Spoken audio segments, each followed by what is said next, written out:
admin.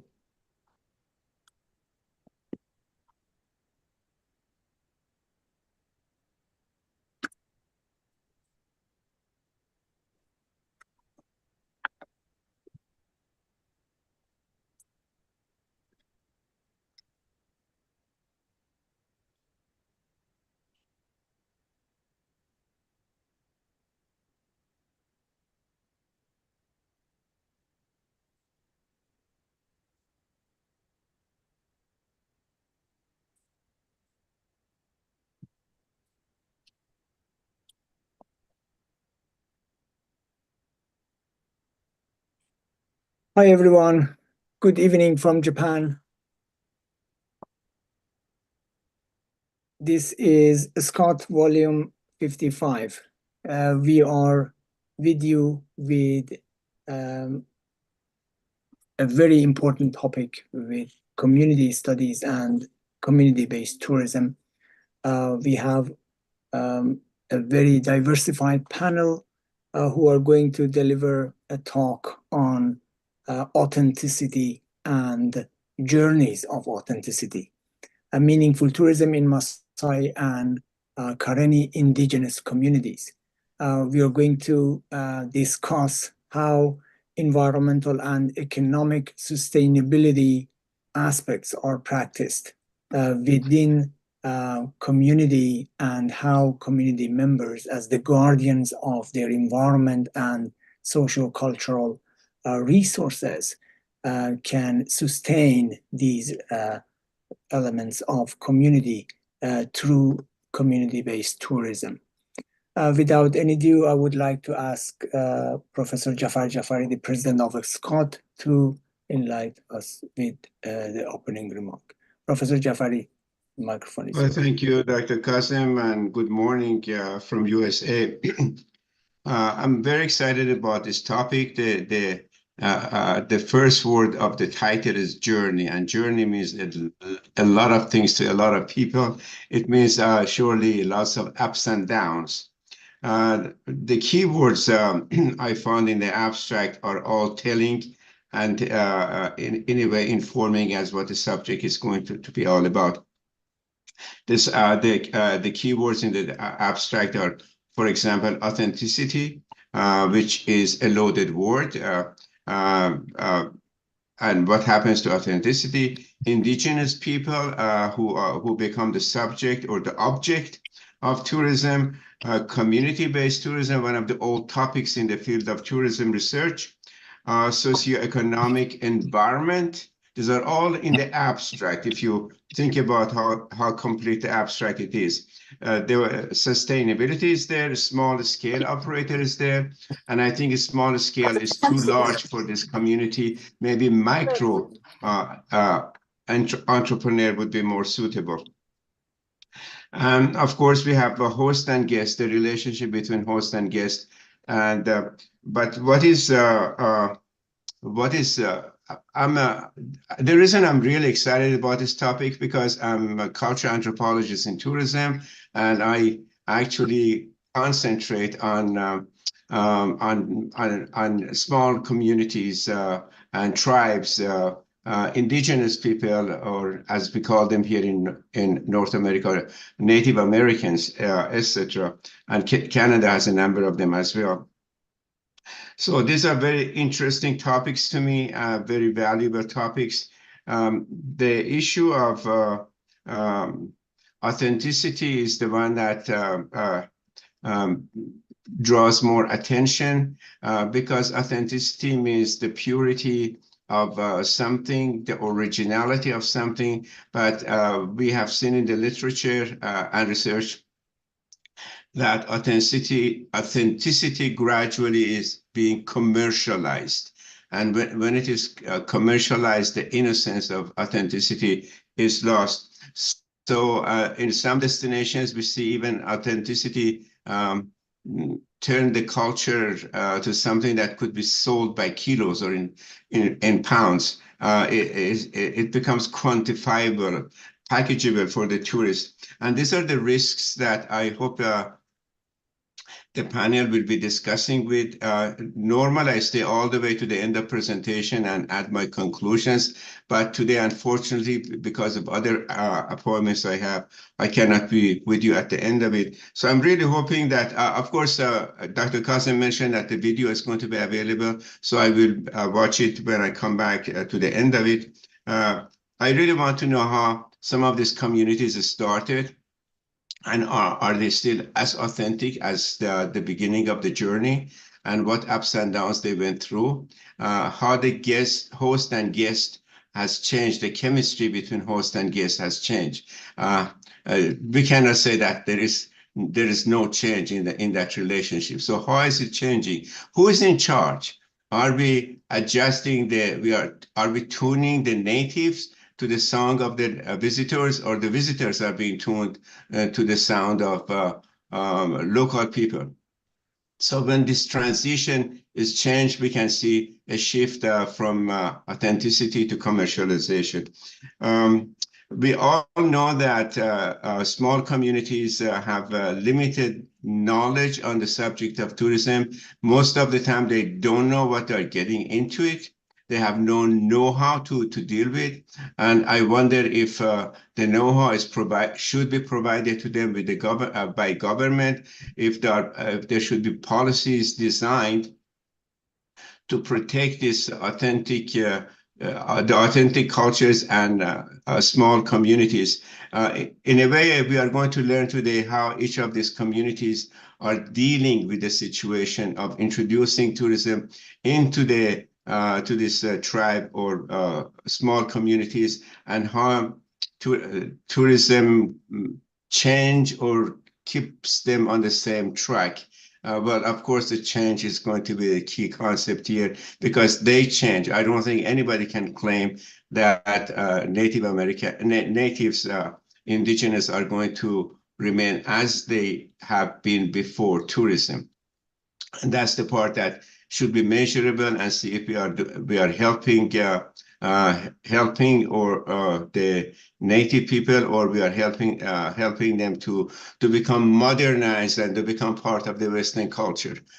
So if that's the goal, that's the goal. But I think the goal is to keep them as authentic as they want to be themselves, and that innocence needs to be protected.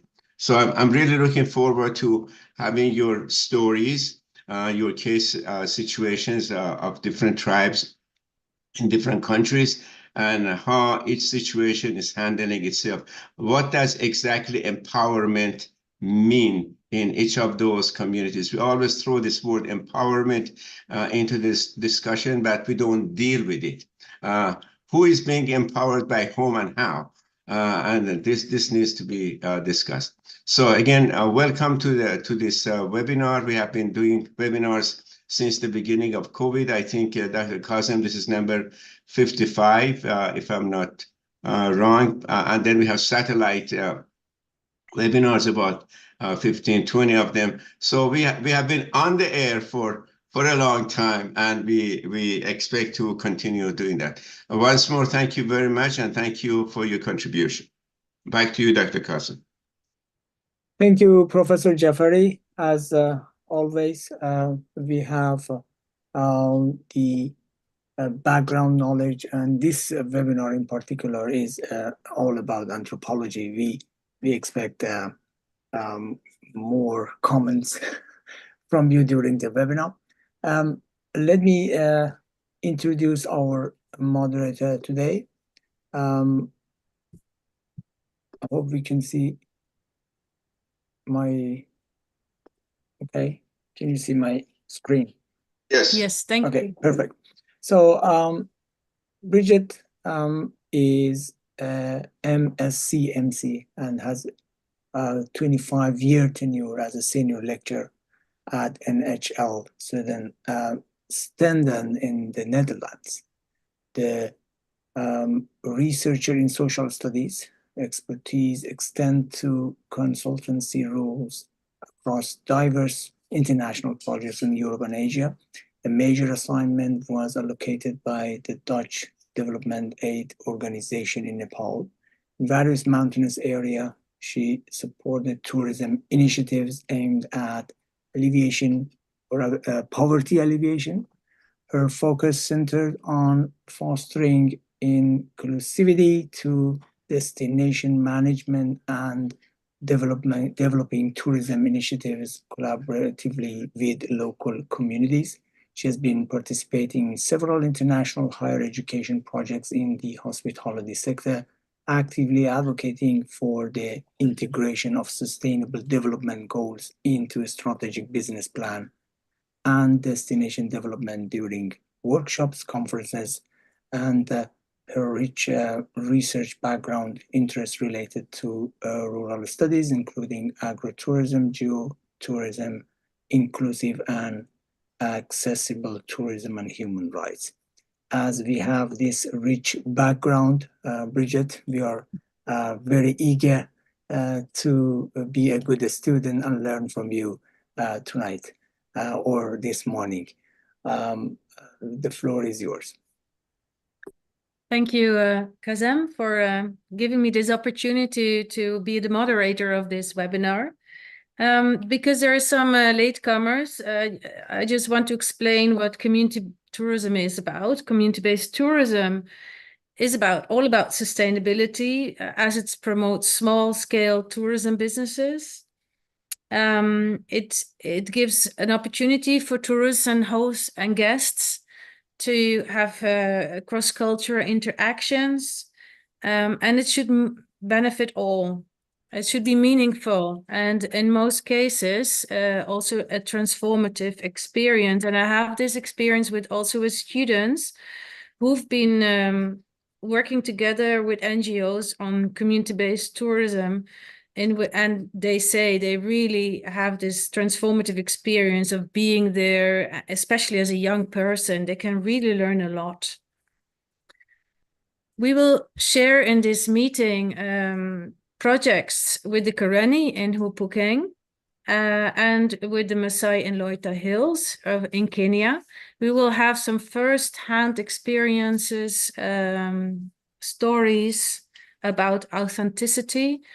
And I would like to thank also Jafar about all the questions he raised, and we certainly address it in the panel discussion.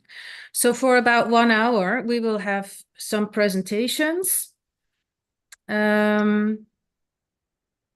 After the presentations, we will have 3 presentations. We will have a short break of 5 minutes, and after that we have about 20 minutes panel discussion.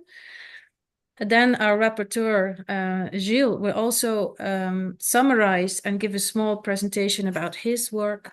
So it's going to be a very lively and intensive 1.5 hours, I would say. The presenters are Elisa Spampinato. After that will be Charlotte Laumann-Vogels and Ainuang. After that, Sankale from Kenya will give a presentation. And then hopefully there will be a lot of questions in the chat. Please add questions in the chat so we can address these in the panel discussion. If we cannot address all the questions, we are surely want to give an answer after this meeting. So thank you again for being here, and please raise your questions. It would be nice to have a very lively discussion. So first, I would like to introduce Elisa Spampinato. She is the CEO and founder of the Traveler Storyteller.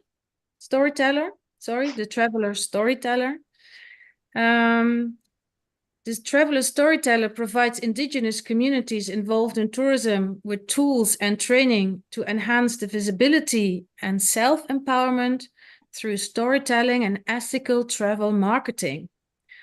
So thank you, Elisa, for being here. And I would like to ask you to present your story to us. Perfect.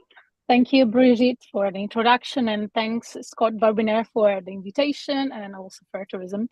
I would love to share my screen to start with, and you tell me, please, if you can see it.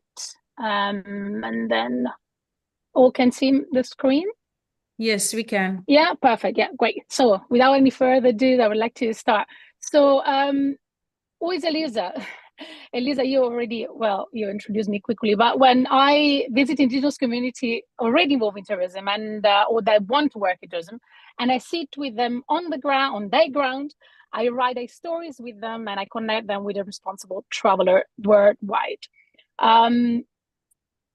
I also, I've been working with local communities since 2005 in Brazil, starting focusing on sustainable development, not tourism, because at the time, sustainability wasn't a word in tourism, at least not in mainstream tourism. So I started working in tourism because of the CBT project that I met in the slums in Rio de Janeiro in 2007.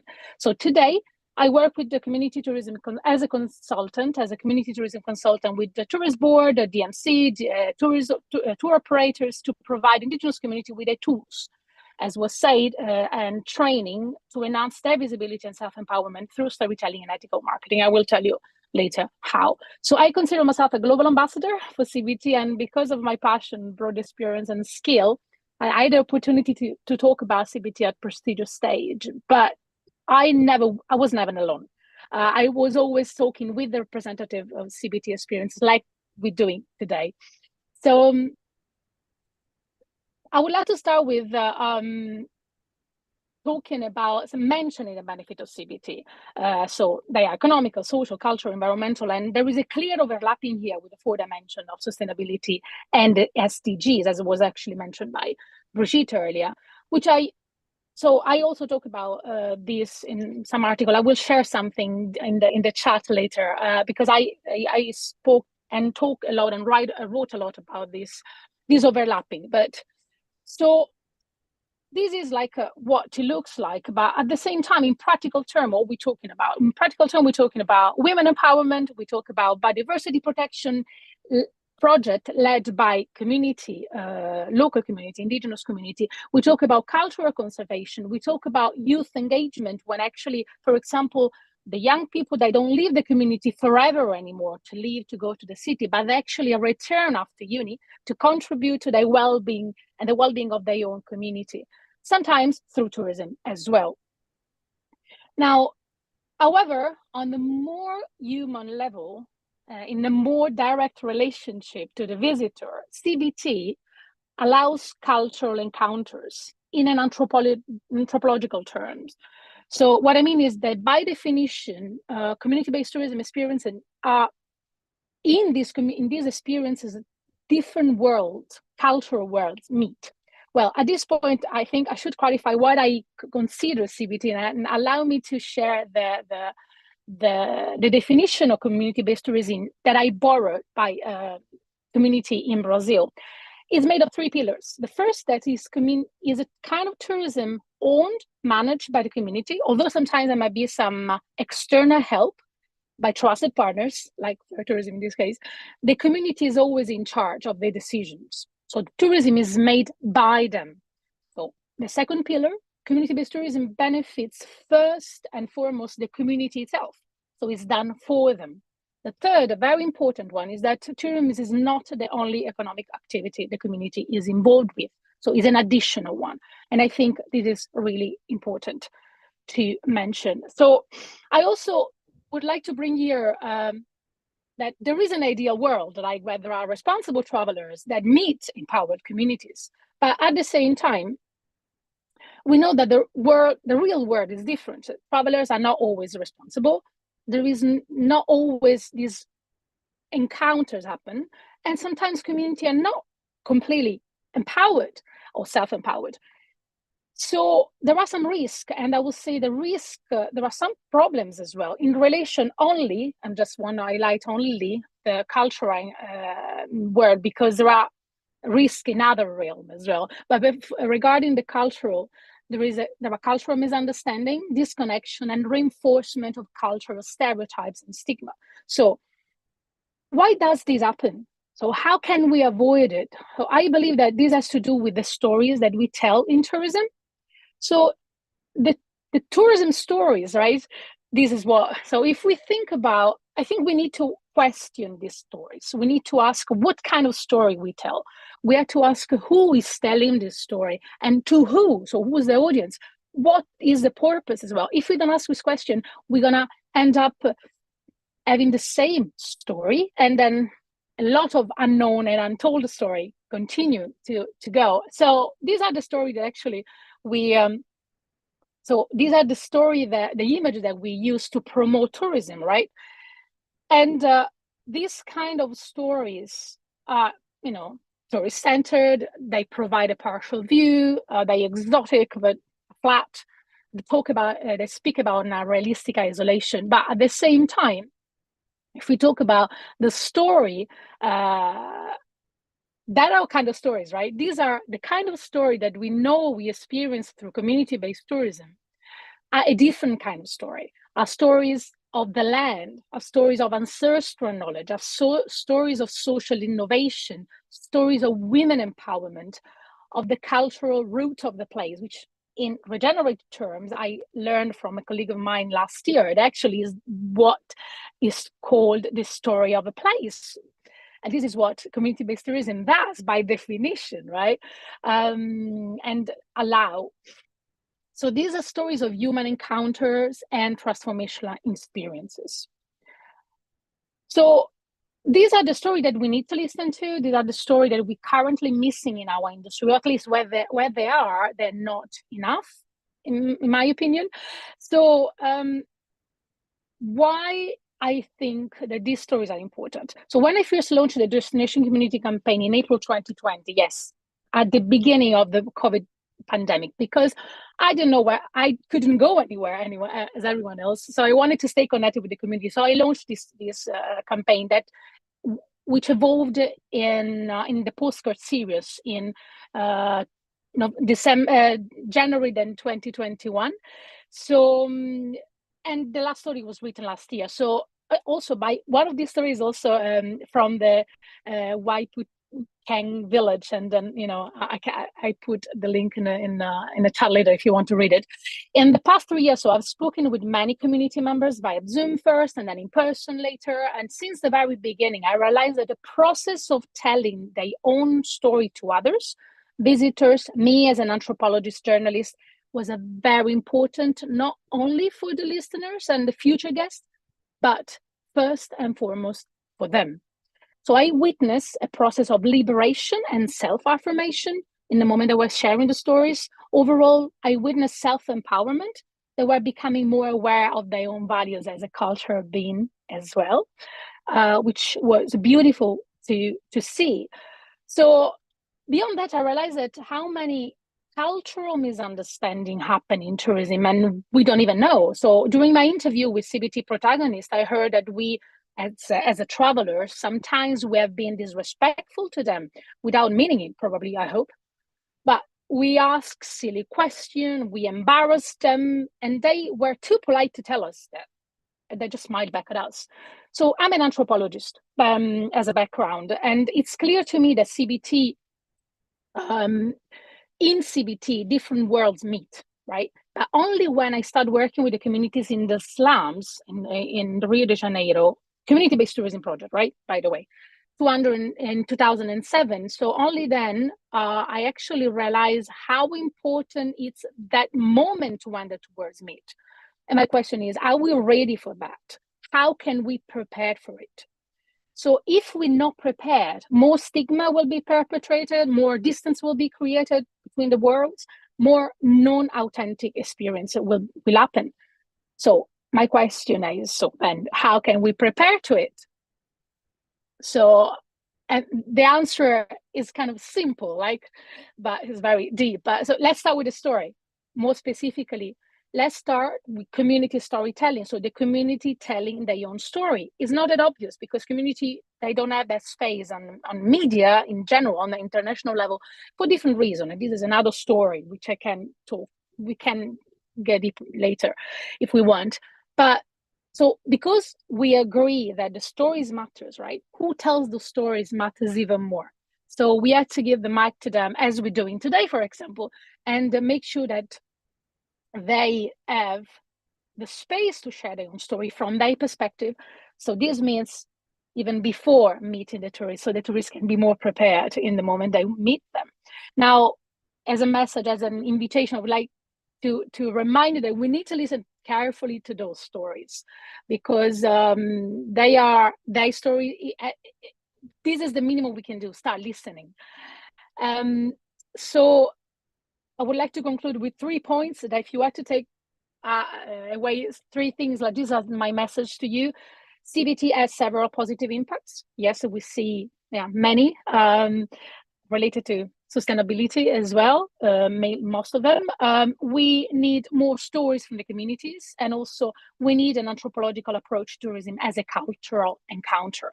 I would like to thank you all, and I open, to answer all your questions. And I will leave you with the 2 original storytellers, Ayem Wang and Sankale. Ayem Wang, see you. Lovely to see you again after many years, but here again virtually. And from Kenya, Sankale, looking forward to come back, returning to the Maasai community, visiting the north in the Laikipia region, and also around the Mount Kenya in 2022. So thank you for your time, and thank you everyone for the attention. Thank you, Lisa. It was a wonderful story you told.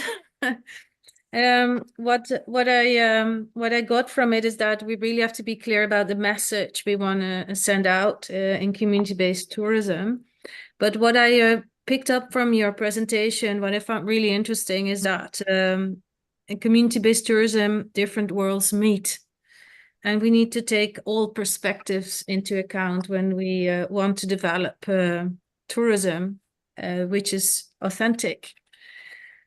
For this, I would like to introduce from the field, I'm Wang from Huay Pu Keng. He will host a presentation together with Charlotte Laumann-Vogels. And to introduce I'm Wang. He is born in Myanmar and then moved to Huay Pu Keng in Mae Hon Son, Thailand in 2006. His mission is to work towards a better life and to save the Kayan tribe traditions and culture. He's a committee member and he's also a guide. And he works together with the community to organize workshops, but he also organizes and deals with homestays and other experiences. He believes that cultural exchange can be a memory and a life-changing experience for local people, but also for tourists. And then together with Charlotte, they will present together. Charlotte Laumann-Vogels is our linking pin, I would say, between all the presenters. She's been working with Jules and Elisa, writing an academic paper with me about gender equality and tourism. She has been working in Huay Pu Keng, and she visited Sankale in Samburu village in Kenya. So I would say thank you, Charlotte, for bringing us all together. Together with your organization, Fair Tourism. She will explain more about Fair Tourism, her organization. And further, she is also part of Switch Asia funded project Tourlink, a proud member of and Soroptimist. I don't know what that is, but maybe she can explain later, and Rotary. So I would like to give the floor to Charlotte and I'm Wang to give their presentation.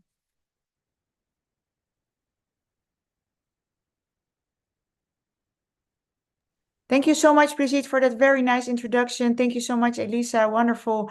Wow, what you already explained. Thank you so much. Thank you so much, Kazem Fadafari and Mr. Jafari. Thank you so much, everyone from the Scott team. Also to thank you, I'm Wang and Sankale, and of course, Gilles. Thank you all. It's really an honor to be here. It's very special because I realized that I saw a Facebook post coming exactly 11 years. I started a project with the Kayan, Karenni people in Huay Pu Keng. So I was like, wow, I didn't know that when I was planning this webinar. So that's really cool. Next slide, please.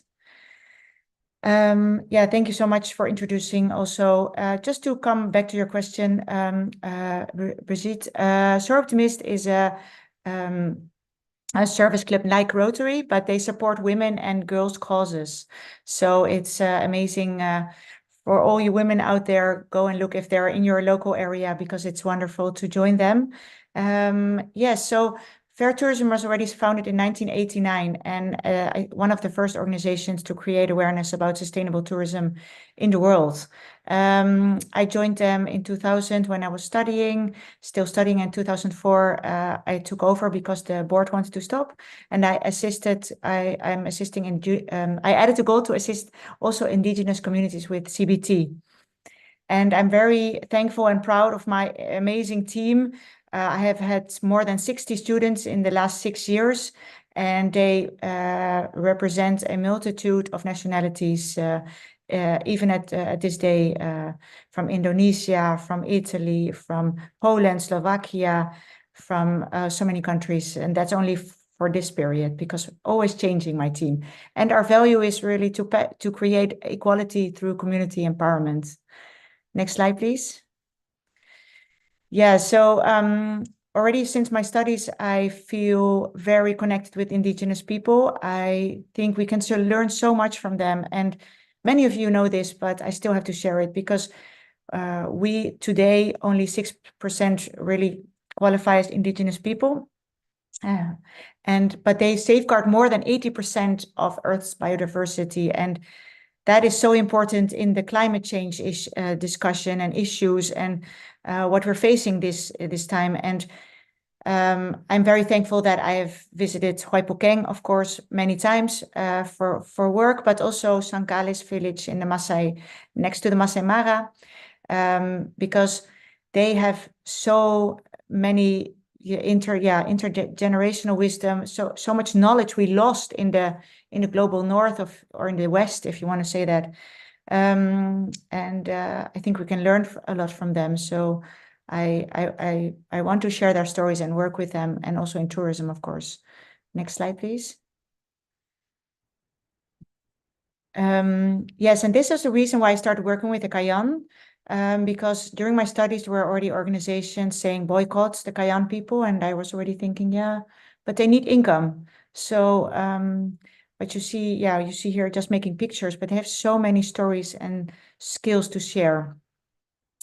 And but I think this is a powerful picture, because it shows objectification and Disneyfication, and CBT is really an alternative to this. And yeah, next slide. Thank you, Hira.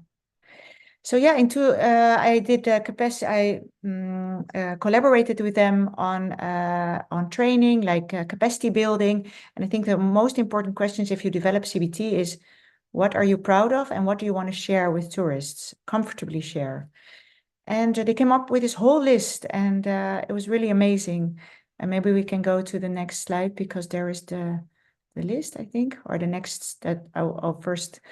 Yeah, so I'm proud to say that Huay Pu Keng is the first Karenni village to transition to CBT in Thailand. And what I really believe is, if you talk with them and sit with them for a longer time, you realize they're not so different than yourself. And you don't realize if you just see them. If you talk with them, you realize they have human struggles like us, and we are all we are all people, and you can learn so much. I think it's a very cross-cultural learning experience. We learn from them, and they can learn from us, and it becomes we can become friends because of CBT. And there is the what I really like from Huay Pu Keng, they have really the relation system, and that everybody, if they want to work in the CBT, they will get the chance to make dinners and have the homestay and do the activities. And also thankful for the market linkages we could make with the DMCs and their overseas agents to visit Huay Pu Keng. So yeah, next slide. So these are all the activities that you can do in Huay Pu Keng, many. So it's really learning, immersive experiences, and really also good to stay longer than only a few hours. Next slide. yeah, and then we have some results. We are part of the Tourlink project for switch the sustainable to make the Thais more sustainable tourism. It's EU funded project, and also it's we together with DASTA government organization, we work on human rights in Thai village tourism. We have done research, and we have also organized a roundtable on to come up with actionable solutions for human rights in Thai village tourism. Next slide, please. And this is the article what Brigitte was telling about. So we have written that together, which is really important also that CBT works towards gender equality. Next slide. And yeah, for the gender equality, what is really interesting is that because of the CBT activities that are in the in the village, with Huay Pu Keng, it worked the way that also the women the men and women, they do equal work. So it's not only the women being photographed, but really the men also to all kinds of activities like wood carving and making bracelets, and the women are mostly weaving, and so they work together on this. And so that's really interesting. My dog is moving my chair, so yeah, just don't. Just very excited also about this webinar. Let me see. So, and then for the women-oriented empowerment, yeah, the CBT, and I also want to give the floor to Aimuanga to talk about this. It's they're really much more involved in the tourism, and yeah, what you also see on this slide, it's really about empowerment, agency, and self-esteem and inclusion in decision making. So yeah, next slide. And I really also want to applaud this model by Peter Richards and Pochana Suwansri to develop CBT. So it's really a 5C model. And if you really want to develop CBT in a good way, it will take 2 or 3 years. And so, yeah, thank you. Next slide. Yes, so the questions for Imang. Please, Imang, can you tell us the Kayan story and the history?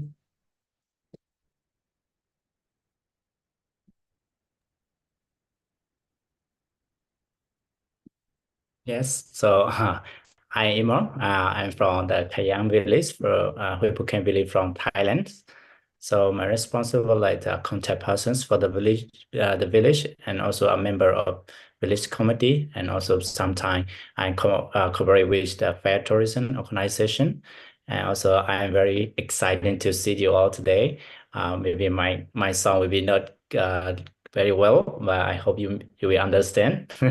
So yeah, so I would like to tell you about the Kayan story and his story. So we are originals from Myanmar. So we are originally from Myanmar or Karenni state. And also most of Kayan people are living in Karenni state and also Chiang state. And a few people are living in other state in the Myanmar side. And so because why we moved to Thailand, because of the civil war and happening in Karenni states, so we can't stay there anymore. So some of us are deciding to move to the Thailand. So first we moved to the Thailand, we live in the refugee camps. So after that, we set up to be a Huay Pu Keng village in 1989. So that also we had options. So if you want to go to the foreign countries, you had to stay in the refugee camps. And if you want to be to live in Thailand, so you had to go to the village, and also you can open a tourist village. And also you get like the time, how to say, you can they will allow you to stay in Thailand. And yes, this is the Kayan story and his stories. Thank you. Can you also tell more about the brass ring wearing the brass rings they wear around their neck? Oh yes, yes, the rings were in the neck. So Moses, only the Kayan women are wearing the brass ring on the necks. So we have many story about that, and some is like it's not how to say what is the truth. It's the Kayan woman wear the ring is for the beauty and also for the identification for their tribes, to identify for their tribes. So for in Myanmar we have a lot of the tribes, so we cannot identify who are they and where they are from. So if you wear the ring, so we see that those tribes are Kayan people, Kayan tribes. So it's also we had a big ear in here. So some tribes you see that if they are big ears, that tribe is the Kayor. So very easily to identify them where they are from. So yeah, with the Kayan people, when they have a daughter, and when their daughter are 5 years, they start to wear the ring on their neck. Yeah, so the neck and is the heavy for the body, and also they can weigh up to 10 kilos on their neck. And women also can take off the rings if they want to. And some women, they will never take off, even though they pass away. The rings is go with them. They don't take off. So if they have like they feel not very good, and if they have to go to the hospital, and when how to say need to X-ray, so they need to take off. But the first that they feel uncomfortable because they take off. And the time people say that sometimes if they take off the rings, they'll never be brave and they will be dying. It's not correct, right? Because the first time just only for they feel not very well uncomfortable. But the second day can be okay. The third day we okay for dance. And also sometimes guys they say that it's the Kayan wear the rings on the neck is to protect the tiger bite. I think this one is not very true story. But if you would like to get the more true story, you can come and learn with us with the local guides. Yeah, thank you so much, Imo, for clarifying all that. And how many visitors did you have in 2023 doing the CBT activities? Yeah, so we have in 2023 we have 185 event groups come to the activity, and also 4 family, the individual, the 4 families come to the workshop in the village. On 2022, only 4 family to the workshops because of the COVID-19. That's why we closed the village and we just opened the village again, and yeah, the beginning of 2022. So we don't have a lot of tourists come and do the activities. Yeah, that's why I really hope more people want to come visit. What is the feedback from the clients that you get from the CBT activities? Oh yes, this was when we did the activity and CBT activity. The feedbacks, they said that they really like the activity that we offer because they can learn, they can do, and they can talk with the local people. And also they also like the local food from Kayan women cook for them. And also the spices food from Kayan food. So if you would like to try the spicy one, you can come and try the Kayan food. So you will like it. Yeah. Let me see. Yeah, that's really, I taste the food and it's so great. I really love it. Also, the vegetarian is really amazing.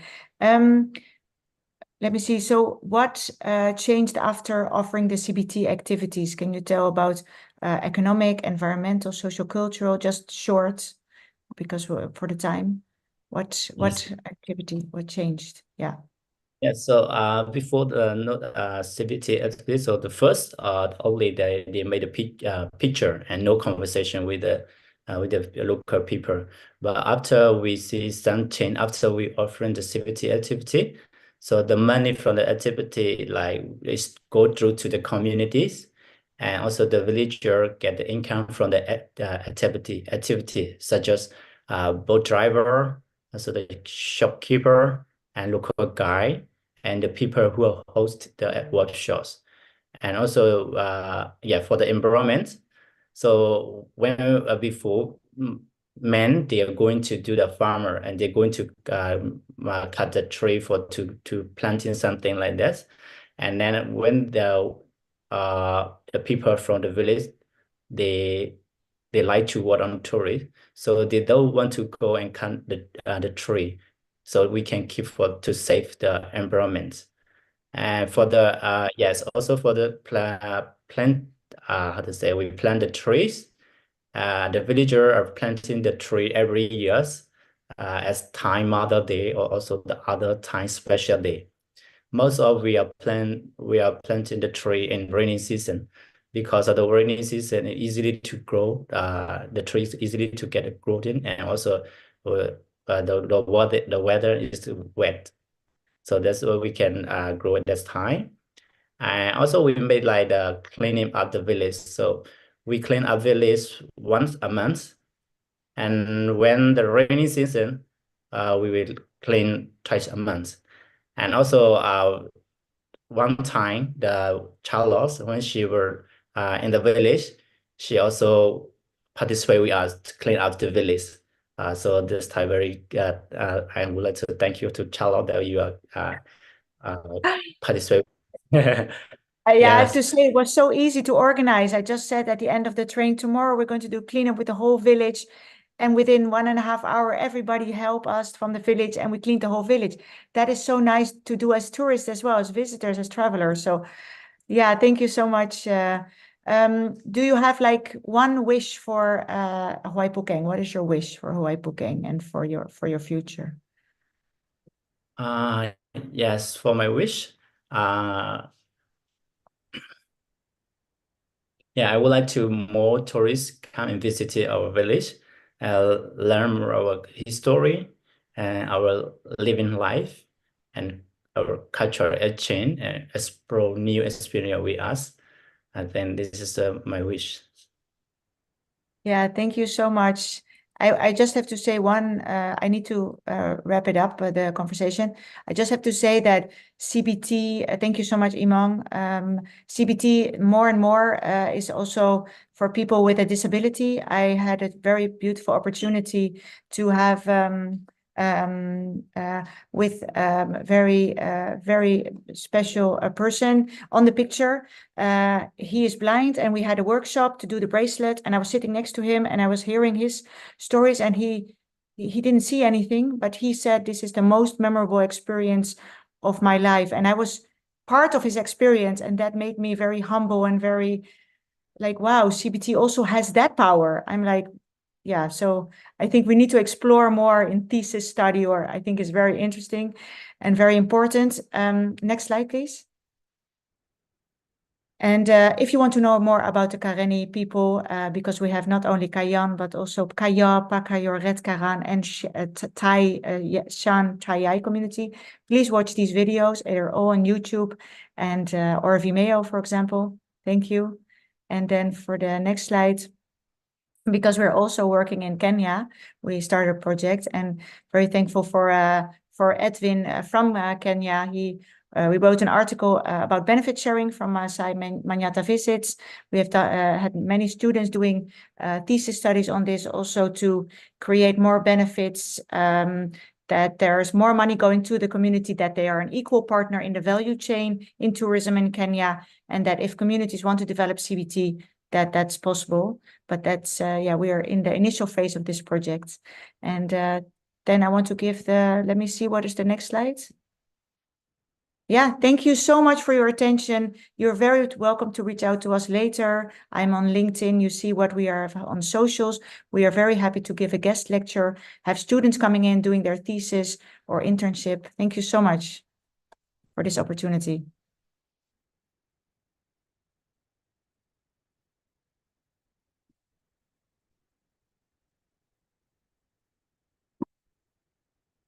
You're muted, Brigitte. I thought I put it on. Anyway, thank you very much for your presentation, Charlotte and I'm Wang. I'm happy that you have such a good connection from Thailand. So it was a great story you told. Thank you very much. And Charlotte, thank you for introducing our next presentation. Our next presentation is about community-based tourism in Kenya. And our speaker is no less than Sankale Ole. He's very proud to be a Maasai tribesman. Besides being the community chief in Maimoto, he's also a spokesperson between the community and the Kenyan government. He's a naturalist and passionate nature guide in Kenya, and he loves sharing his knowledge and live in harmony with nature. He also likes to share that. He's the founder of Back to Nature Foundation, and his mission is to conserve biodiversity and Maasai cultural heritage. He started an authentic small camp called Loita Hills Base Camp, and where people from all the world come together to learn about the Maasai culture and the way they live in harmony with nature. So thank you, Sankala. I would like to give the word to you. Thank you very much. Thank you very much. And hi, everybody. I think the introduction has already been done or has been said, and there's no need of repeating. Just to say welcome and thank you. I'm so much touched to be in this presentation among different people all over the world. And as from the introduction, I'm from the Maasai community. I am a leader, a chief of the Maasai community in Majimoto, and not a ruler. First of all, you should understand and differentiate a leader and a ruler. I'm one of them. I'm an elder, and I'm the founder of Back to Nature Foundation. When we come to the real point about CBT, tourists do come to Maasai Mara or to Kenya in general and visit the Maasai Mara, the famous Maasai Mara region, or the Maasai Mara National Reserve, whereby our Loita Hills base camp and the Maasai live around there. We are among the Maasai Mara ecosystem. And in this, there before, the tourists came mostly to come and see the wildlife. This was the Maasai intention. And the Maasai in Loita Hills, they knew the tourists just go to Maasai Mara to see animals and not to interact, because they believe everything being done in the Maasai Mara is just to entertain tourists. And apart from buying from the community, there are some things that our foundation has been doing. Our foundation has started 6 years ago, whereby it was my initiative that we can start a foundation to conserve nature and preserve the Maasai culture. The Maasai people are the face of Kenya.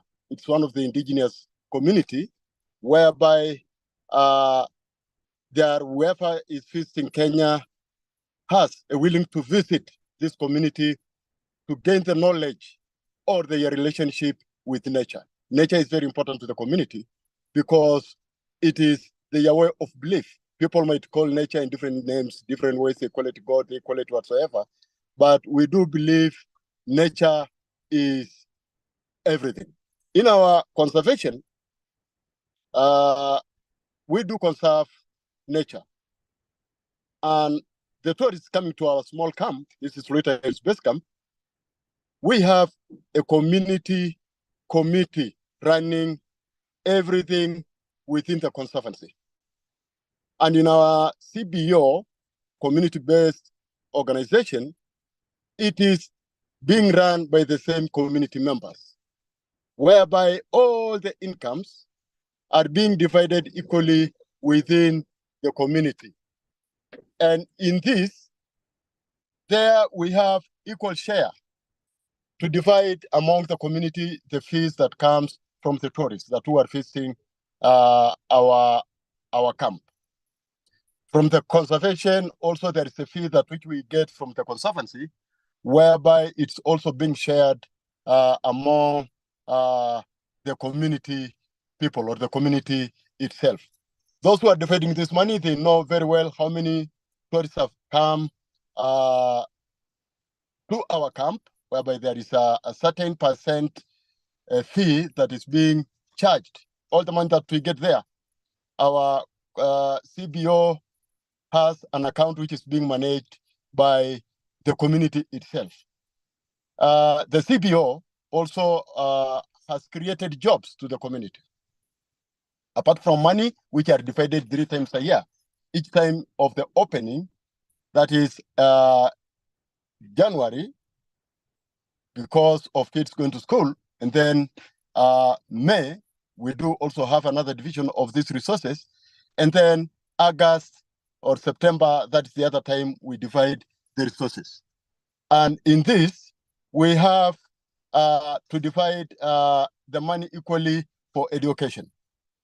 And in the same committee, we have money that we set aside also for health-wise, in case somebody is sick and we are not able to treat using the herbs, somebody needs to go to the hospital, we have some money set aside for health issues, to take somebody to pay the fees or to pay the charges of the hospital. And also, in the same, we have a fee that we have to put aside to pay the members of the conservancy to lease the land, whereby some years before, around 10 years ago, the land was not demarcated, but it's due to the government law. It is a law that in Kenya, the land, it's not the Maasai wish, but it's a government law that the land should be demarcated and should be individualized, which is not a way of the Maasai living. Then in this, the Maasai were forced to live individual, which is not a way. There is no freedom. It's like living in prison because the fences are being raised. The people who are raising the fences, mainly they were not the Maasai people. The people who started this menace, I can call it a menace, of raising fences are the people outsiders who come to the community because the Maasai have got big land. A Maasai cut a small piece of land and sell. And then that person, because he's not a native, he's not an indigenous person from there, he's one of the tribes from Kenya, he's an outsider, decide to fence. And now, since we started the conservation, people have got the income. They are not selling the land because they still have got the income. Their kids can still go to school. They still have got some money to buy the food, to buy the sheep, to buy the cows from the money that we get from tourism. And in this, also the animals that are whereby the tourists go and see in Maasai Mara, they just go there and take photos. There's no really touch. Our conservation, or what we try to do to our clients, is to give real cultural experience, not real touristic, and natural experience. In our conservancy, mainly we do walks and being guided by our guides in an escort of rangers. Our clients go for walks and also cycling in escort or being guided by our guides, at the same time be accompanied by the rangers. And the guides are they are Maasai people who knows the behavior of the animals. They know the animals' territories. They know how to approach these animals. They have that bond with the wildlife too. And we have what we call, I have been hearing what people have been saying, gender equality, whereby in the Maasai there is no such a kind of a word like gender equality. Why I say this is because since generations or since from birth, all humans are equal. We don't have women, we don't have men, we call them human. And they have equal rights. They have equal things to do in life. Furthermore, I think women, they do much more in the Maasai community than men. For example, they build houses, they fetch water, they cook food. and they make decisions. So in our committee, we have women, like the vice chairman, chair lady, and the treasurer is a lady. These people are genuine, and they're the people who are trusted in the side of handling money. So that's why they were chosen. It's not us. It's not me. It's the chief who chose this. They are being elected or selected by the community meeting. We hold a big meeting after 2.5 years, and then they select. If they want to retain the same committee, they put it. So women, they are very much they're very much active and empowered in our own CBO or our NGO, our organization. Apart from that, the tourists, they do come and they buy the Maasai attire. It is so sad. If you go to other places, the tourists, they just come and buy whatever you are saying I'm wearing here. It's not only for beauty. Each and every color has got a meaning. For example, green means nature. Red means unity and equality. Because you have red blood, I have red blood, animals have red blood, and that's why we have each and every thing, every color that we are wearing. Apart from the beads that which we are having now, there originally we used to paint the seeds from the trees. We used to paint the tubes or the pieces we cut from wood. So each and every color have got a meaning. And during the visit of the clients or the tourists to our camp, women are there to teach them how to do beading. I think it is something very nice in a way whereby somebody feel proud that I made this one for myself. They make these ornaments, jewelry for themselves and carry. They are able to do wood carving. They are able to buy this rungus or the clubs with a meaning. Like, for example, if you see the black club, the one I am having here, this one is a leadership. And also the tourists or the tourists coming to our place, they have to come and learn that we are all related. The Maasai, we don't have, this is my relative, the relative is humanity. The only thing which we have as a Maasai is a family. So the tourists we teach them, they come to learn that, yeah, we are all related. And this is the belief, this is the main principle of the Maasai about humanity, about human beings all over the world. We do believe that all of us, we came from one point, and this is what we teach the tourists. Apart from teaching them about wood carving, the wood carving also, there is a club an elder should hold. There is a walking stick an elder should hold. There is a fighting stick. So it's not just a matter of giving, or when the client is buying, you just, oh, that's good because of money. You should tell the real meaning of whatever the client is buying. Maybe she wants to buy a present. Thank you, Sankale. We're running a little bit over time. Oh, great. Maybe you can come to a conclusion remark. Maybe Yeah. What is your wish for your community? Thank you very much. Yeah, my wish for my community is to preserve their culture and to show the reality to the guests, not to fabricate and fake anything. And that has been my wish and my fight for many years with the government of Kenya to have classes also to teach the Maasai kids about their culture. Everything is taught in English and Swahili, while I wish one day, one time, my people will have education with their own language. Thank you very much. Thank you very much, Sankale, for your contribution. It's wonderful to listen to your story, but we have a limited of time. I know, I understand. Some interesting questions are coming in for the panel discussion. But for now, we have a 5-minute break, and I would like to give it back to the administration to show us a beautiful movie and some music in the break. So if you can, don't leave us. In about 5 minutes. In about 5 minutes, we will start the panel discussion. Thank you. Yeah, thank you very much. Yes.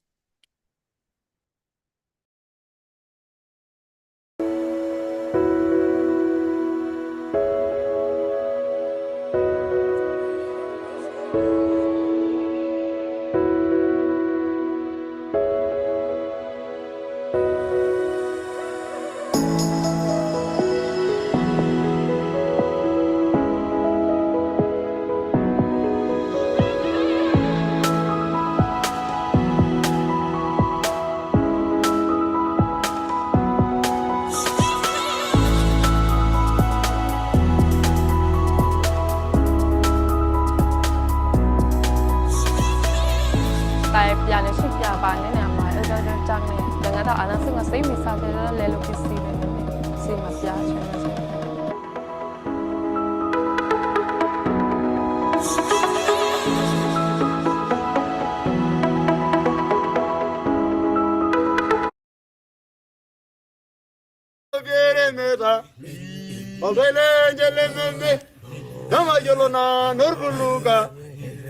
Anina galemani gole beralai dage sagola gela holo ini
Thank you very much.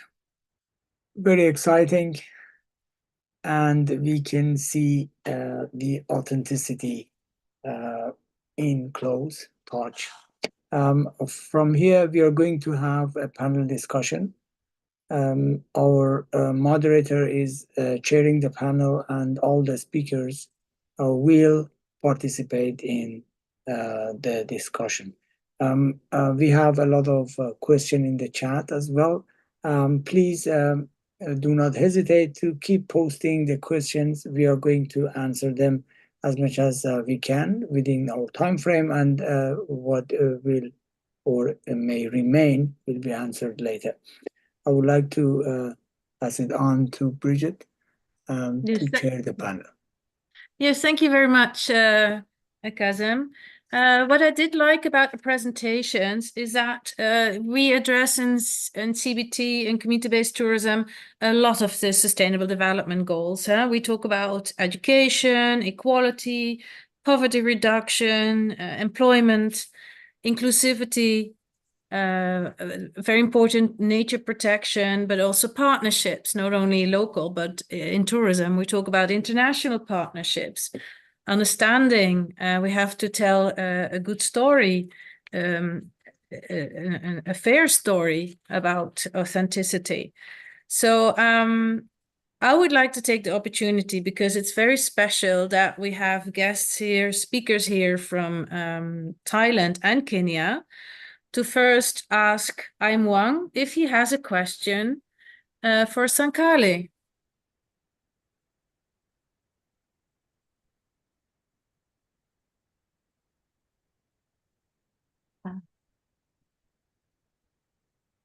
If he's off, Charlotte, do you have a question that you can address to Sankale? Aimwang, I think you're muted. 1 second. Brigitte. Oh, yes. Yes, so I have two questions, so I would like to ask. The first question is when they start the TBC, and the second question is how they organize the CBT in their village. Yes, this is my questions. I'm not getting. Can you come back, please?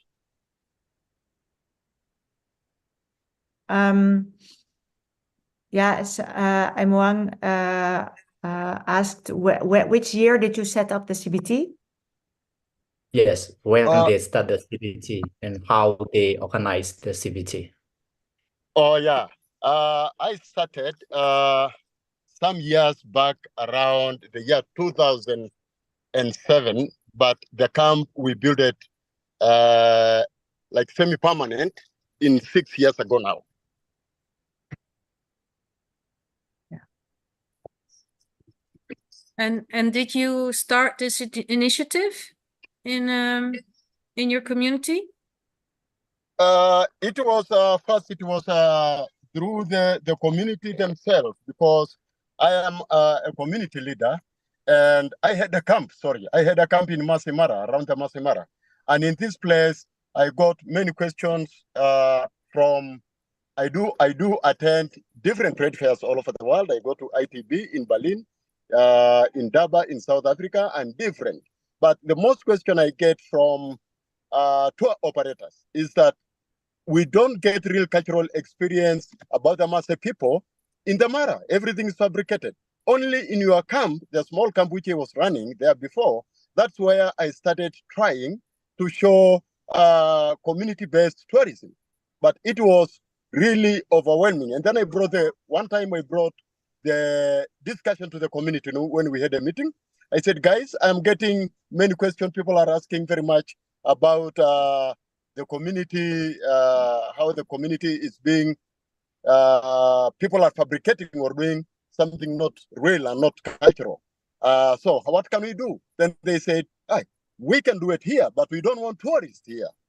I told everybody is a tourist. They believe tourists are those people who are going to open the roof and go to the Mara, take photos of the animals, not the tourists. They don't like culture. They don't like nature. They believe tourists are the people who just go for photos and go back. But I told, these are tourists, but they want to learn much more about here, and the money to come to you people, because what happened in the Mara, I was seeing the drivers, they charge $20 to $25, but small money is going to the village. Thank you, Sankale. Thank you, yeah. Sankale, for this. Very interesting. But because of the time, do you have a question for Amwang in Thailand? Yeah, I have a question. My question is, how do the guys there, how do they cope with tourism in the place, CBT? Do they, are they being taken in because, or changing their culture, or they are giving the real cultural experience to the tourists themselves? What they do in their own community, and how do they earn the money, and how do they spend this money they get from the tourists? So basically, it's how community-based tourism has changed the message or the story, if it has changed.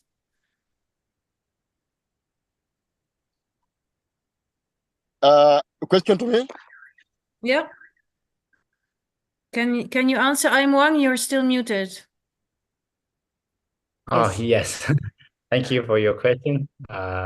Yes, how we organize or how we the CBT change for here. So we were organized by the people from the communities, and also like we have contact persons, and we have like the homestay group, and also we have a workshop group or something like that, and also we also cooperate with the fair tourism to promote for the on social media, and also with the tour operations.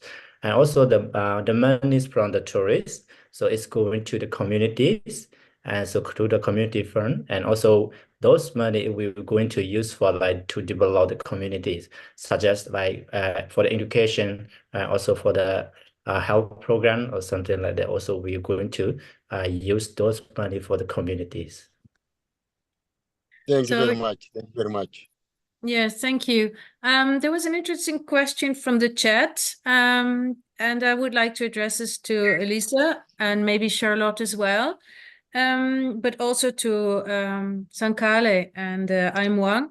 How do you involve the younger generation in tourism development? Because from my experience, a lot of communities, it's often that the young people go away or move away from the village to work elsewhere.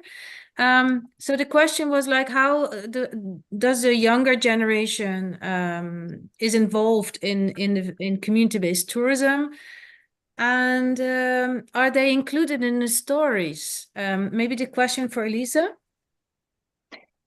Right, so this is a very big question because there is no one answer to this, of course. I know a community where the CBT project started because of an initiative of the young generation that were like collecting the stories of the elders. And then when they presented to the elders on a community meeting, everyone realized we can't lose these stories. So because of that, the idea of creative tourism happened.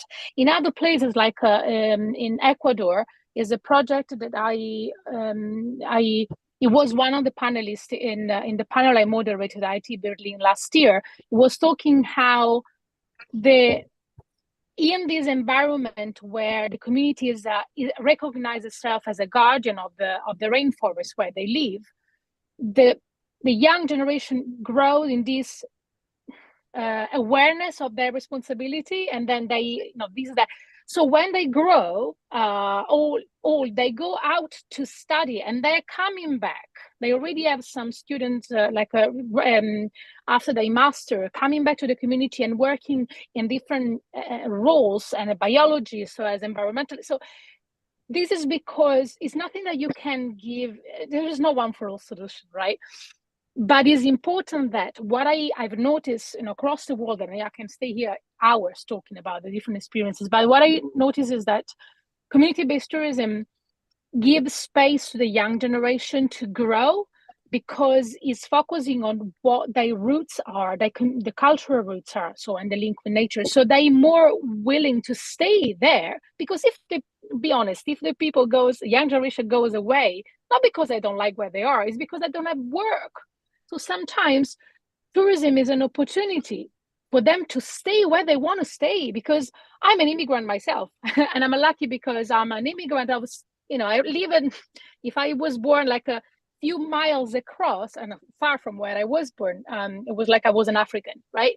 I'm Sicilian. So the point is that there are different kind of immigrants, but at the same time, the other reason I don't live in Italy, because I can grow as a person, and what I'm trying to do is trying to bring my cultural roots to the rest of the world through the tourism work that I do. So coming back to the communities, no one wants to leave this place where it was born.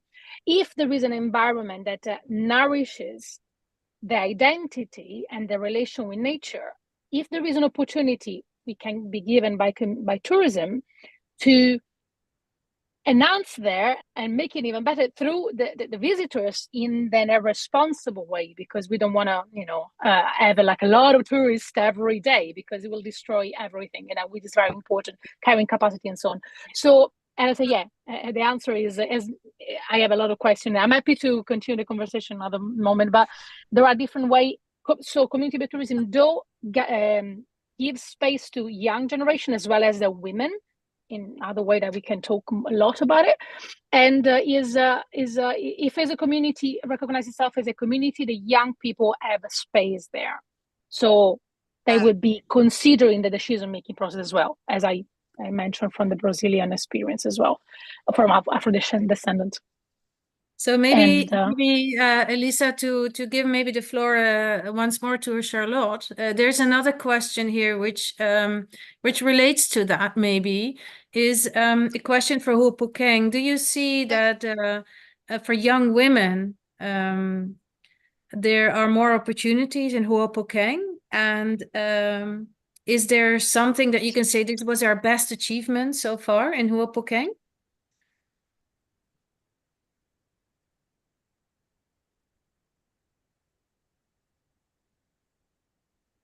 Is this question for Charlotte, right? Yes, for Charlotte. Yes. Oh, sorry, I thought it for Imong. Sorry. Oh, yes. Okay. No, definitely. Yes. For women. Yeah, I think it's definitely CBT really keeps the lets people come back after studying, because they have a reason to come back to their village and set up CBT.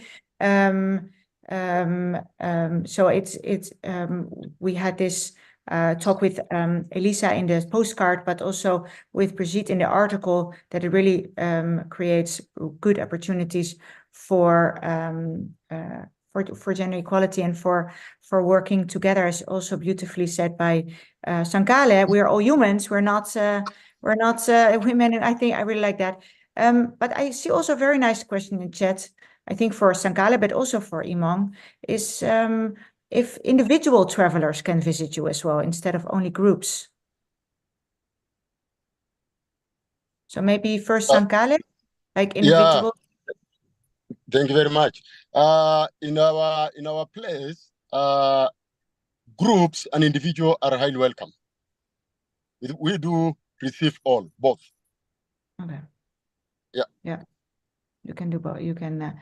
And for you with Imong, mostly is it only groups, or can also individual tourists visit you? Also can also be individual, because in the past also just one tourist or two tourists can come and do the activity with us. So we don't mind a big group. So they can be one or two people also can come to do this. Thank you. Yeah. Yes, unfortunately, looking at the time, we still have a very interesting speaker who's called Jill Leblon.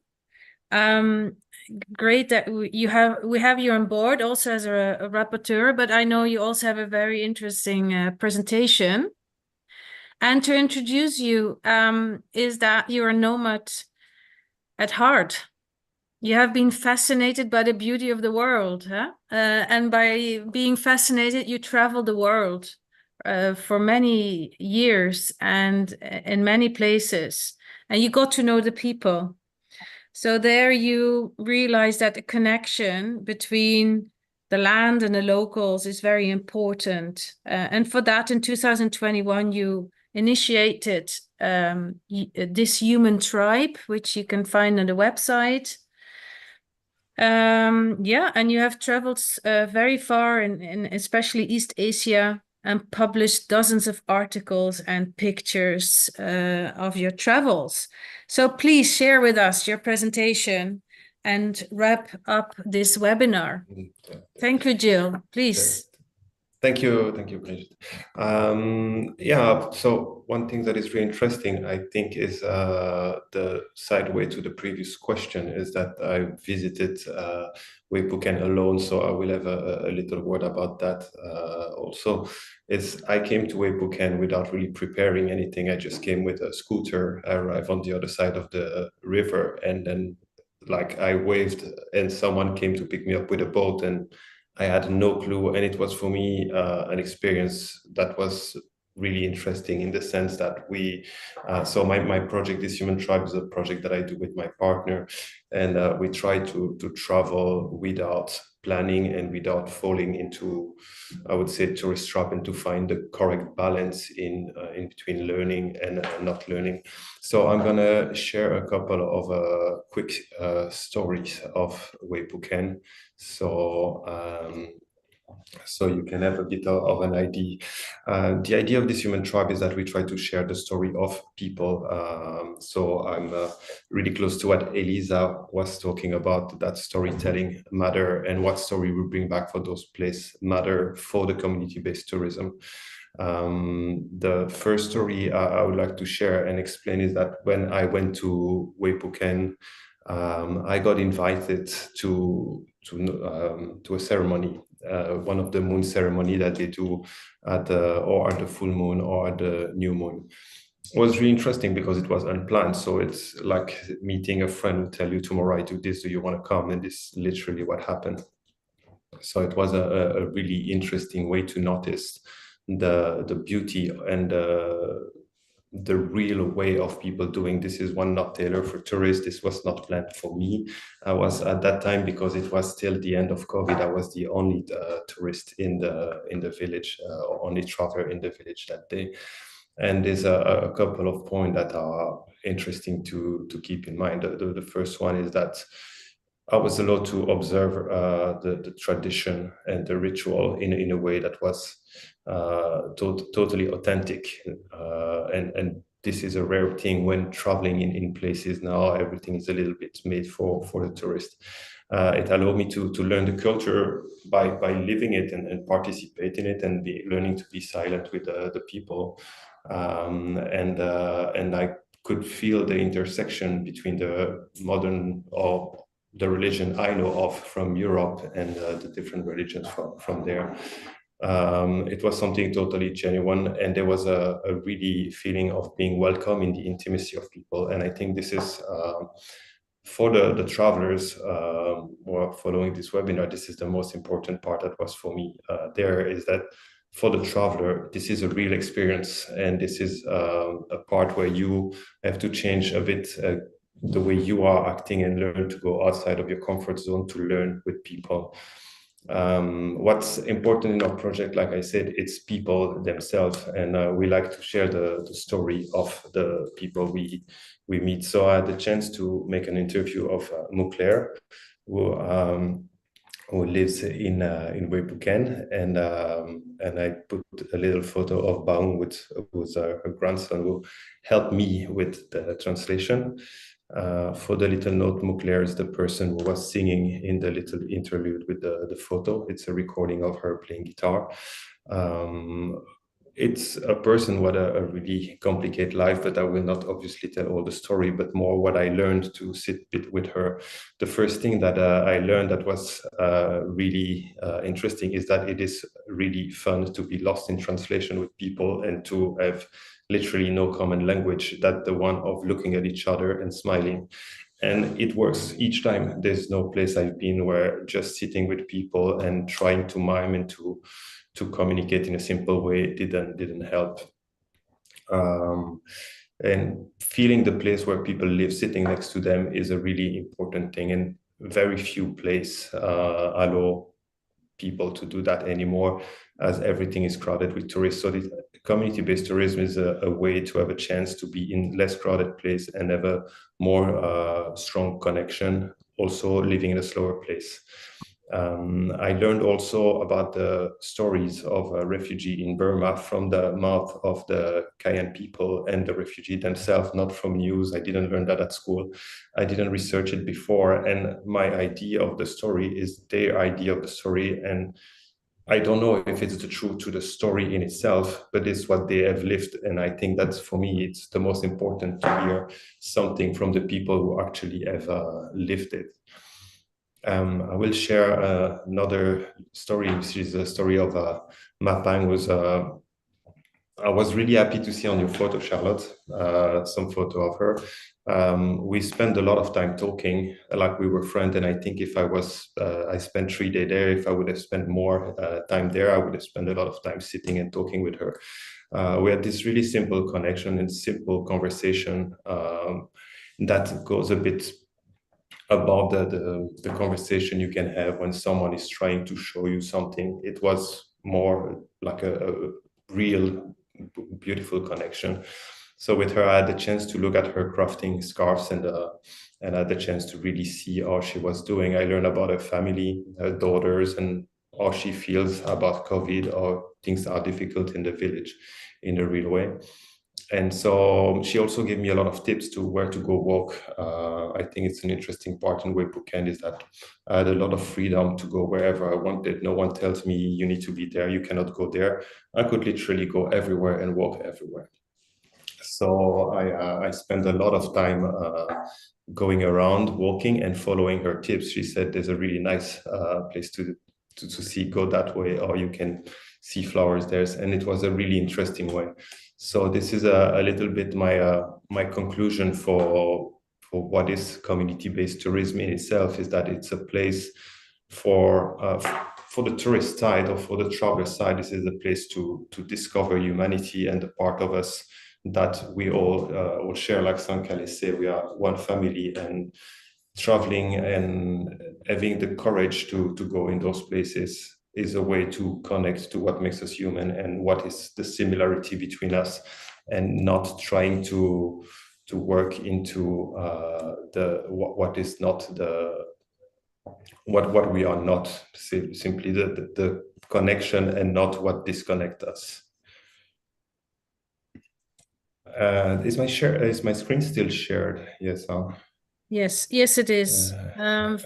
Thank you very much, Gilles, for your wonderful words. And I think it was a very personal touch to everything that has been said here in this webinar.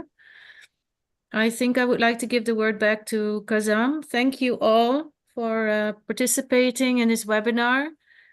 And also thank you very much to speakers from far away in the morning, afternoon, and evening. So I enjoyed it very much. I hope you did too. I give the word back to Kazam. Thank you very much. Thank you, all of you. Bridget, you did a great job. And the speakers that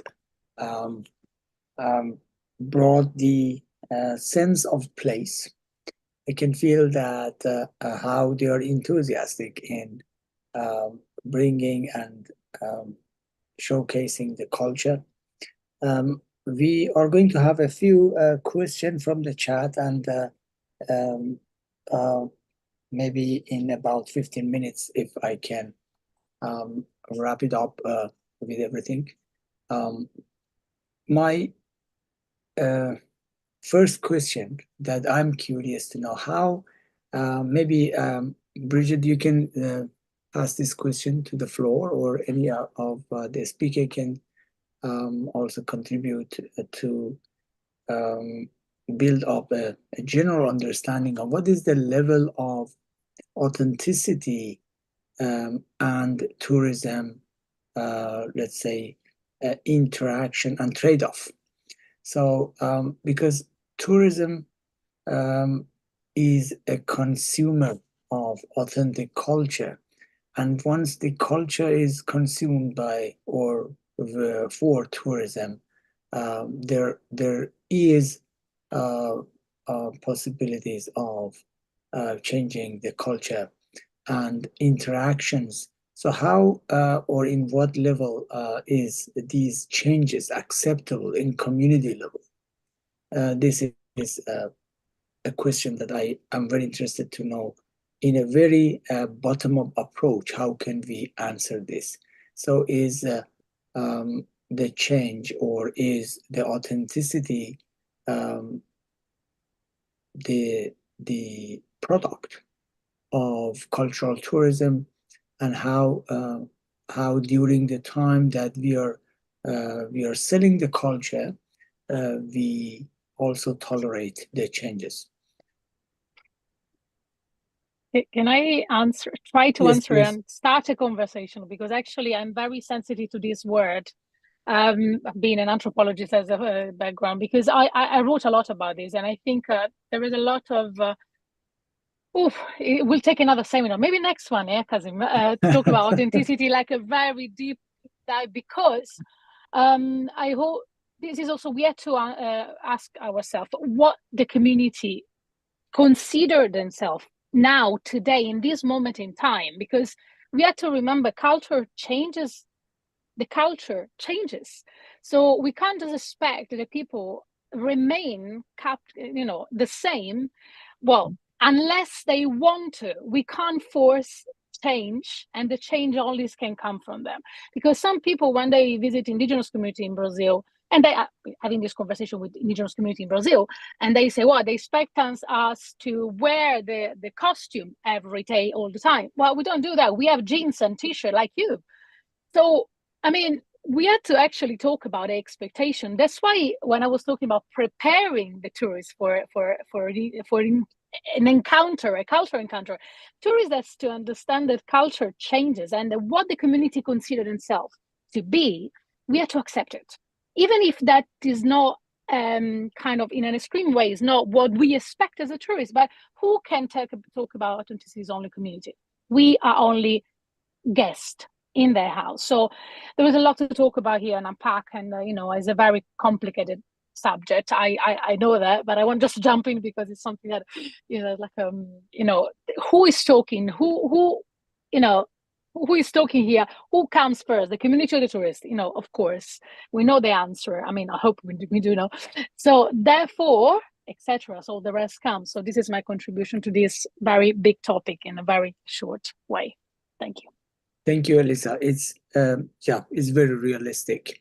So that's why I also am thinking that in what level the community accept. Sometimes we as tourists or we as academia, we demand community to remain authentic, but are we authentic? And my question also is that the community exists. It means that they have sustained the culture. And I'm sure the existing community might be different with a few 100 years ago. So a culture has to be or need to be conserved, but also I believe in dynamic conservation, which means that conservation doesn't really mean not to change, but again, it's the community who should decide. We are not going to dictate or decide for them. That's what I really want to hear from the bottom-up level in the community. Yes. There is something that I want to share, because, sorry, I don't want to take too much time, but it is, I think, is really important because it gives an exact example of what changes in the culture mean and can be.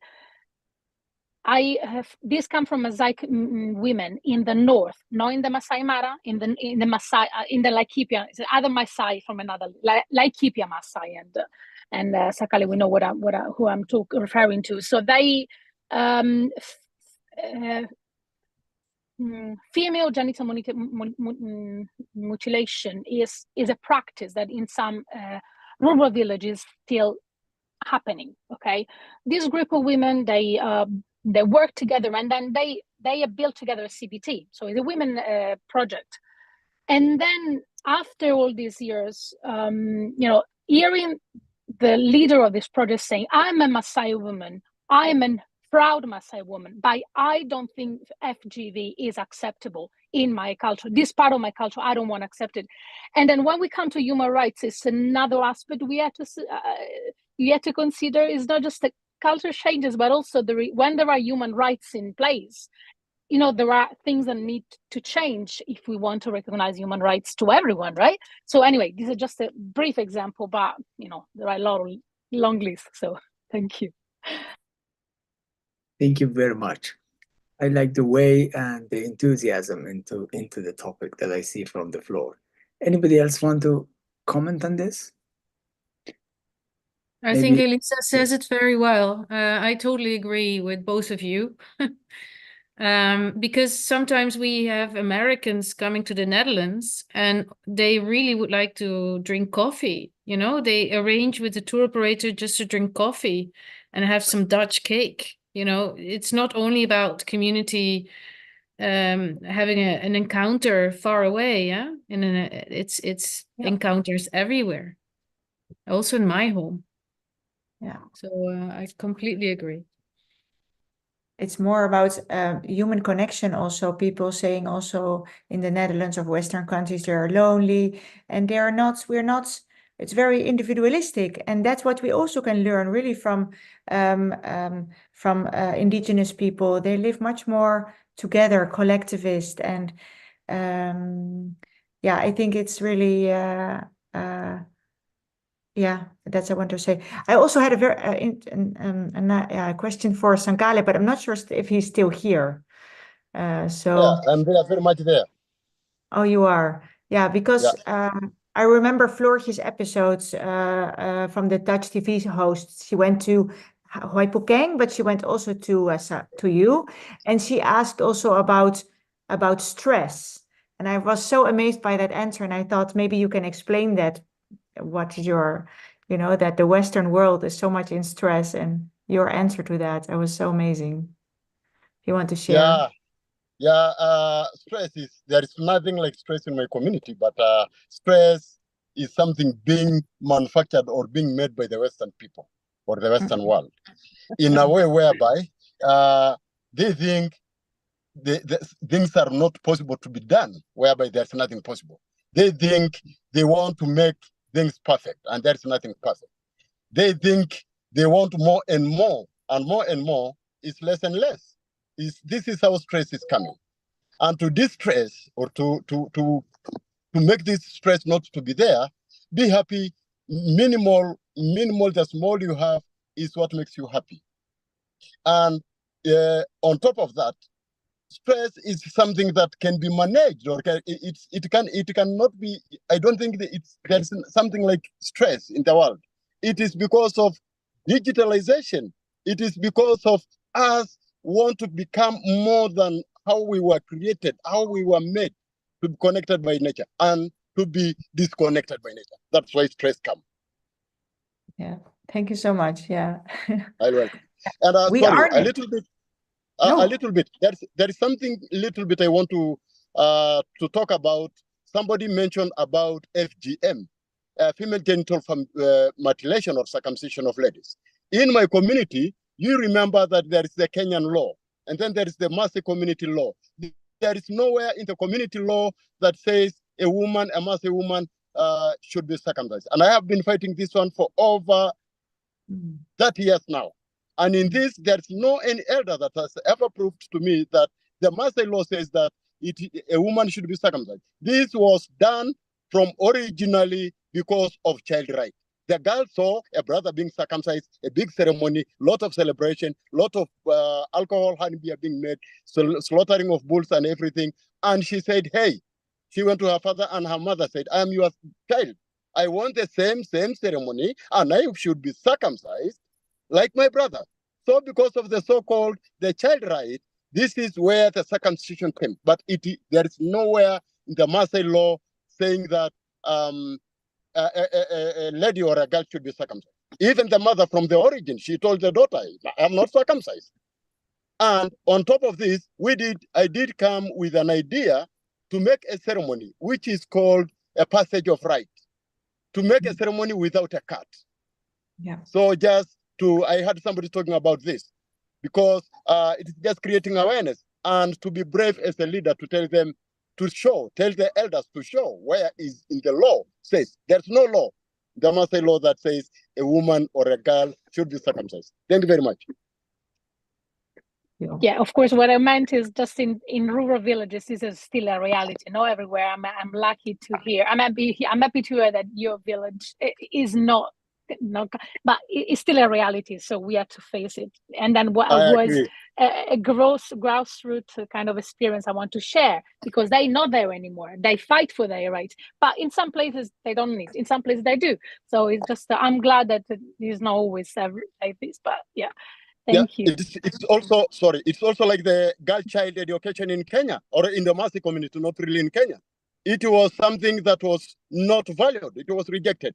And that's why we have a sponsoring system in our Back to Nature Foundation, the community-based tourism. We have girls and orphans that we sponsor because they in the Maasai knowledge, not anywhere in the law, they think ladies are just to be married and to become wife.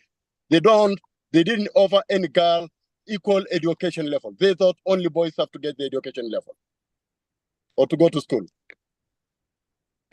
And does Gilles, do you still have some questions for anybody? Oh, if I may, I before I pass it on to Malcolm, maybe if he has a question, I really want to know if Sankale or they have encountered some inconvenient fact when tourists meet people, because many people say, I don't want to see the place, I want to see the face. So these interactions and in community level, how you describe the negative part of it, if any, and how you manage it if it has been any case? Thank you very much for the question, which is a very sensitive and a question need to get a really answer, because this is a question that many people have been asking. First of all, remember, people before visiting the community or our camp, Loita Hills, they have to book through us. We exchange views, we exchange emails, and then they have questions. And on top of that, the first thing should come is to respect the community when they are visiting there. And let them know that when they are visiting the Maasai community, it's different from just going to the park, different touristic park. The activities which we do over, if they don't like, and then they are not there to visit this community. And also when taking photos is a big problem. When taking photos, somebody always asks if he or she would like to take photos. What is the purpose of taking these photos? You are allowed for memory, for business, for advertisement, or for what? So when taking photos, I am so glad with our clients, because mostly they ask permission and they would like just to say, yeah, it is for my memory. Like wherever I travel, I get even people whom I have worked, whom I have guided many years, around 20 or 13 years. And they say, yeah, I keep this photo in my house. It's not for business. Again, people want to create awareness about the Maasai culture. I have photographers, I have people from the Lonely Planet, National Geographic, different kind of journalists. They do come there, and the main purpose, they come there, we talk with them, that the photos they should take, they should not taken for the a commercial way of the Maasai. They come there for the promotion of the Maasai culture, for the awareness of the Maasai community, people for the benefit of the community itself. The challenges that I've been facing is that people coming and bringing another culture. We do respect cultures. Some people, they come, for example, they're from a different religion. We do respect it, but people want to show that our primitivity, our culture is not good. They should be, the way they say that, I can't call it modernized, whereby I think this is another culture. Being modern, I don't understand. I don't know how can I be modernized. Should I leave my culture and follow somebody else's culture? This is the challenges that which we are facing. People trying to come and say, yeah, the tourists, they come there, they see, and then the young people, the young generation, because of technology, because of the big cameras, because of the way they see the people bringing the culture there. The challenge is that the young generation, the young people, would like to copy and be like them. And this is the most challenge. And the next challenge is people or the more and more people are coming there just with an intention of I don't know what can I say, of taking the Maasai as if they are part of the big, they do call themselves the big six. We have the big five, whereby calling them the big six, which means they are part of the big, that among these animals.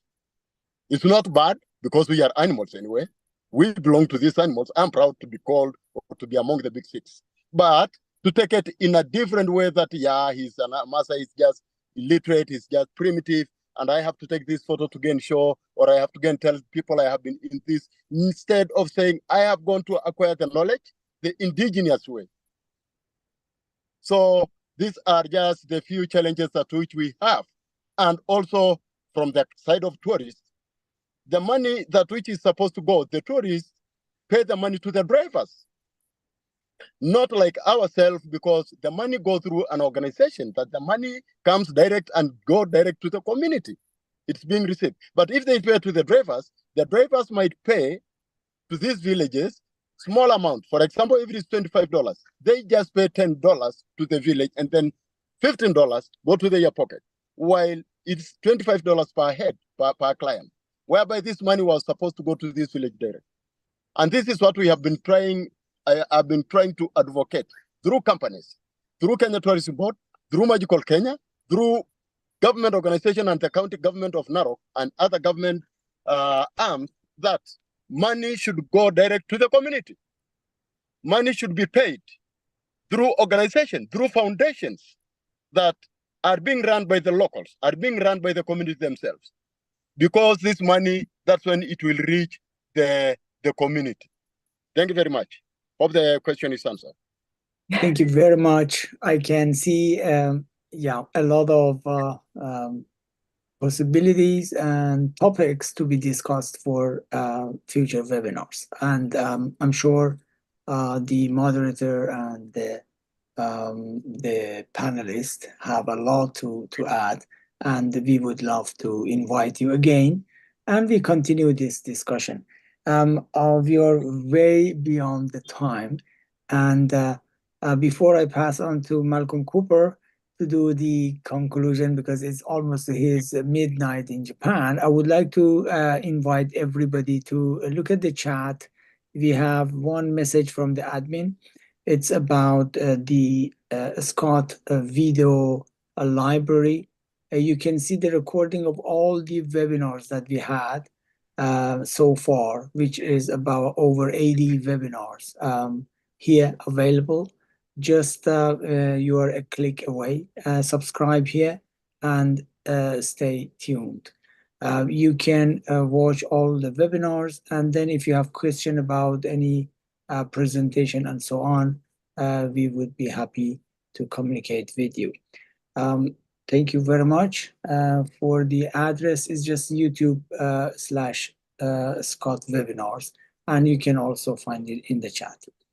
Malcolm, back to you. Oh, thank you, everybody.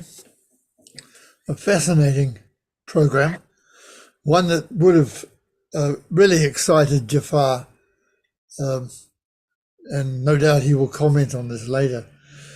What I'd like to do in conclusion is simply to say that the problem rests with the fact that meaningful tourism is defined from the point of view of the tourist, not from the recipients of the tourism.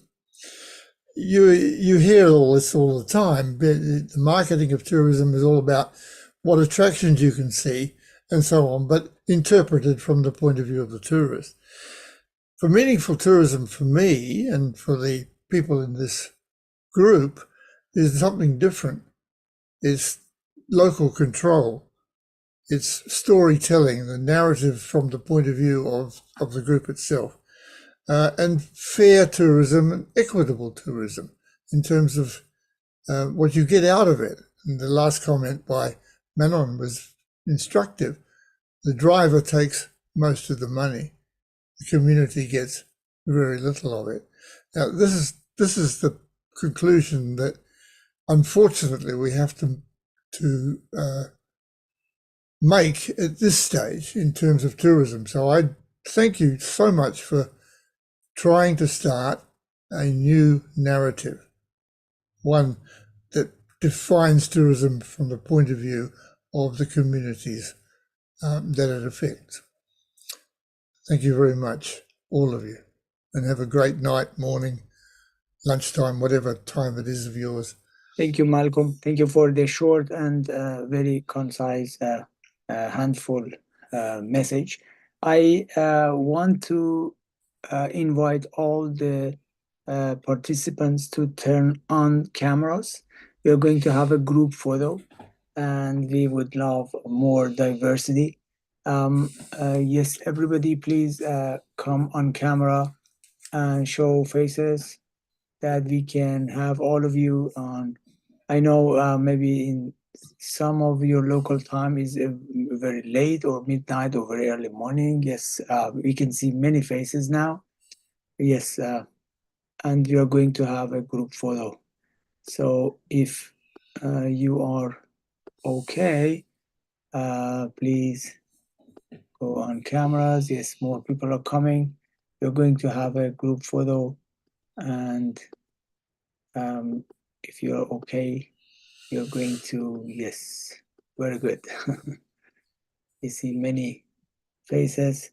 Some more people were here, but I'd be late for them.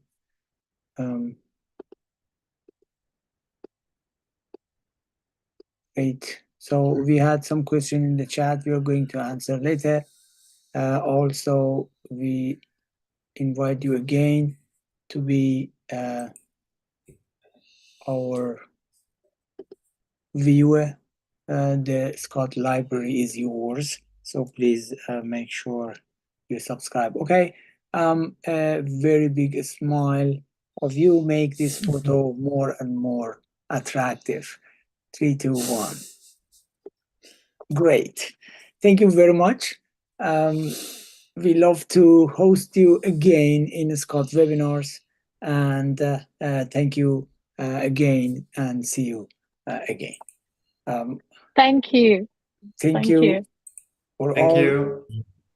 speakers. Bye. Have a peaceful evening or a very good day if it's in your morning time. And good night to you then. Thanks for keeping up. Thank you until very now. much. Goodbye. Good night. Bye. Bye. Bye-bye.